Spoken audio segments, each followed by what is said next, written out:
Now, if you're a hunter, you might have heard Fish and Game tell you to get your harvest tested for chronic wasting disease, but it doesn't just happen in the wild. For the first time in Idaho's history, a domesticated elk has tested positive for the disease. Hometown reporter Ryan Hill spoke with officials about what this means for our state.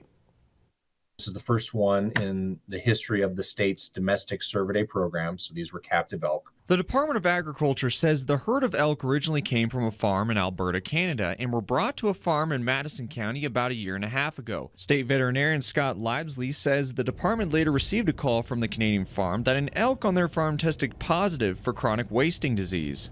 The elk in Idaho were put under quarantine, and recently one passed away from the disease. As is required, they submitted routine tissue samples for testing, and the samples came back positive.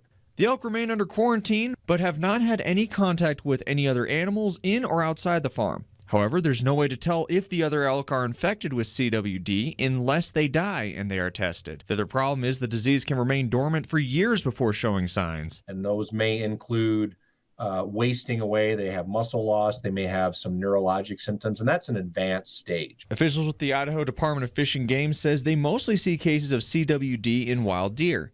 It can also affect moose, caribou, and reindeer, but that's rare. Fish and Game is now monitoring the area where the elk died. They say with hunting season coming to an end, that'll help them get an idea of whether there are any other CWD cases in Idaho. We couldn't do this without hunters because that's always, there's no live test for wild animals for CWD.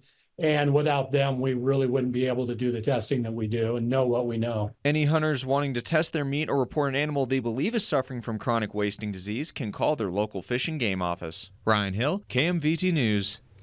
Idaho